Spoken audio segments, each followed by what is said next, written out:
Hello students. So today's video is a discussion of the third slot of CAT 24, the VARC section. Well, as you know, 24 questions and the order was not predetermined. I mean, it wasn't a straightforward first RCs then verbal ability order. They were jumbled. So we will take them up in the order in which they appear. Last RC passage. Motai has been the global booze sensation of the decade. So we talk about some alcoholic beverage here. A bottle of its Flying Fairy, which sold in the 1980s for the equivalent of $1, now retails for $400. Motai, which is obviously a alcoholic beverages company, and they have a brand called Flying Fairy. So Motai's listed shares have soared by almost 600% in the past 5 years, outpacing even the likes of Amazon. It does this while disregarding every Western marketing mantra. So its marketing, let's say, strategy is very different from what the Western companies do. It is not global, has meager digital sales, and does not appeal to millennials. It scores pitifully on environmental, social, and governance measures. In the Boy Scout world of Western business, it would leave a bad taste in more ways than one, which means it doesn't even taste very great. Motai owes its intoxicating success to 3 factors, not all of them easy to emulate. First, it profits from Chinese nationalism. That is, the Chinese believe that they should actually drink Chinese. Motai is known as the national liquor. It was used to raise spirits and disinfect wounds in Mao's Long March. So it also had that. It had medicinal properties. It was Premier Chou En-lai's favorite tipple, shared with Richard Nixon in 1972. So it had political backing. Its centuries-old craftsmanship, it is distilled 8 times and stored for years in earthenware jars, is a source of national pride. So the Chinese are very proud of that liquor. So 3 factors. 1, it profits from national Chinese, from Chinese nationalism. That means they believe that they should drink Chinese. It is the national liquor. It actually has political backing. Mao, it has, let us say, medicinal properties, and it has political backing, and therefore it is a Chinese liquor. It also claims to be hangover proof, which would make it an invention to rival gunpowder. If it's hangover proof, then it is going to be such an amazing thing, as amazing as gunpowder was, which means the kind of change that gunpowder brought to, let us say, industrial and military use could be the kind of change that happens if you say that this one doesn't deliver a hangover, because all alcoholic drinks deliver hangover. If this doesn't, it would be as amazing as gunpowder was in its time. Second, it chose to serve China's super rich rather than its middle class. Markets are littered with corpses of firms that could not compete in the cutthroat battle for Chinese middle class wallets. And the country's premium market is massive at 73 million strong, bigger than the population of France, notes so-and-so of Bernstein, an investment firm, and still less crowded with prestige brands and advanced economies. Motai is to those well-heeled drinkers what vintage champagne is to the rest of the world, which means Motai targets the rich in China. And the rich in China, even though they are a small proportion of their population, are a huge number when compared to the rest of the world. And these rich do not have so many brands competing for their custom. And so Motai is actually a rich man's drink. Third, Motai looks beyond affluent millennials and digital natives.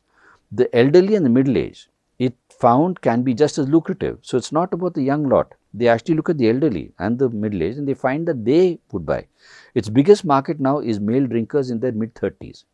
Many have no siblings thanks to 4 decades of China's one-child policy, which also means that the elderly parents can splash out on weddings and banquets. Motai is often a guest of honor, meaning Motai is the drink that is available in all these particular events. Motai has succeeded thanks to nationalism, elitism and ageism. So the 3 things that have just been discussed in the passage so far. In other words, not in spite of this unholy trinity. That means it has proliferated because of this and not in spite of it. Not in spite of would mean even though we have nationalism, elitism and ageism, something has succeeded.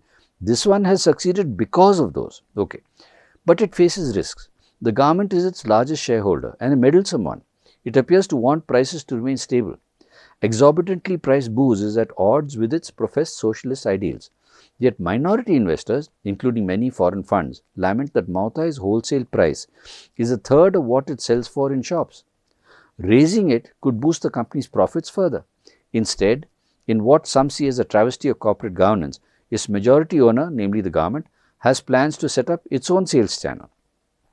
In the long run, its biggest risk may be millennials. As they grow older, health concerns, work-life balance and the desire for more wholesome pursuits than binge drinking may curb the Janbale toasting culture, heavy drinking, on which so much of the demand for Mautai exists.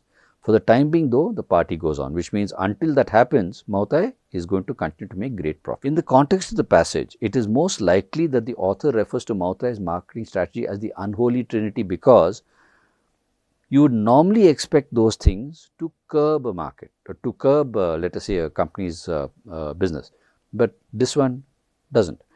So, it exposes the firm to long-term risks? No. It contradicts the West strategy of marketing? Exactly. You would the Western strategy of marketing believes that such things, what is this such things? The such things being nationalism, elitism and ageism don't quite work for Western markets. Therefore, they would consider it unholy. So, it contradicts the Western strategy of marketing? Possible. There is nothing holy about marketing techniques for liquor. That's just picking on the word holy as such. We are not talking about actually piety and piousness over here at all. It profits from Chinese nationalist feelings, but that is not what makes it unholy. It's called the unholy trinity because the Western strategy of marketing would never look at those things as factors, and they would not consider them as factors that they would use. But these guys are using it. So, in Western eyes, that is not a good marketing strategy, and therefore, it contradicts the Western strategy of marketing is your best answer. So, 21, your answer would be 2. The phrase would make it an invention to rival gunpowder has been used in the passage to use the amazement that gunpowder caused to tell you that this is the kind of amazement that this would cause if it turned out to be hangover free. So, is it synonymical or synonymous? No. Is it metaphorical? Yeah. The amazement of gunpowder is used as a metaphor for what this can do if it is capable of delivering hangover free, let us say, mornings. Substantive is something that tells you about the reality of something by explaining it in greater detail. So, that is not it. Literal, no, we are not saying it is literally an invention to rival gunpowder because that would make it gunpowder. So, metaphorical is what we are looking at. So, the answer to this would be metaphorical, that is 2. Which one of the following is both a reason for their success as well as a possible threat to that success? Now, we know that they actually use it for celebrations. So, but if they use it for celebrations and as millennials grow, right, are we saying as millennials grow, they are going to stop celebrating? No, but we want something that is both a reason and a possible threat. So, one is a reason, but it is not a possible threat. Chinese involvement in the business is actually a possible threat, but it is not a reason for their success. Its appeal to the older age group, that is it. Its appeal to the older age group is actually a reason for its success, but that older age group is going to die out and millennials are going to come up and they might not actually have the same demand. So, its appeal to the older age group who are actually going to go away after a while and be replaced by people who did not grow up with it is possibly the threat. So, its immediate success is appeal to the older age group. Its potential threat is the fact that the older age group might not be around, which means 3 is what we are looking at.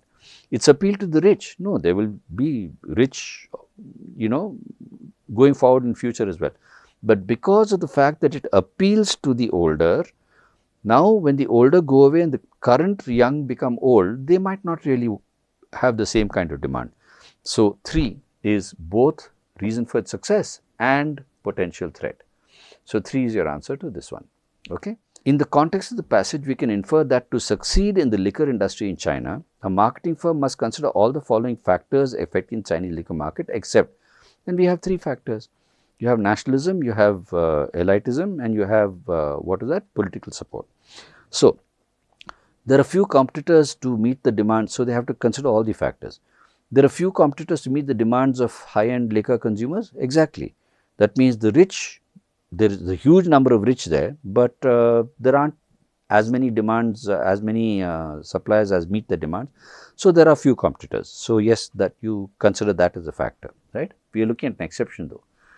There is money to be made from marketing to the middle class, but the point is, to succeed, the middle class has already got enough and more brands that meet the requirement. So, there isn't much more scope in the middle class. So, the marketing firm cannot consider there is money to be made from the marketing middle class, because the passage tells us the middle class has been flooded with brands and there isn't much space for anybody else there. So, there is money to be made is not a factor. The competition for winning over the middle class is very stiff, that is it. There is great competition, you can't actually get to the middle class. So, you still have to focus on the upper classes, therefore, 3 is a factor. The government may control the pricing of products, quite right, that is one of the risks that people need to look at. So, if people are going to succeed in the liquor industry, they have to consider that the wealthy are the ones they should target. The middle class they can't afford to target, so 3 is right and 2 is not, and the government might actually look at wanting to get involved, and that is also a possibility. So, what is the exception here is 2. So, with that we have come to the end of this particular segment. Do remember, of course, that careful reading is always the key. You can't afford to come down to choices unless you have interpreted your paragraphs properly.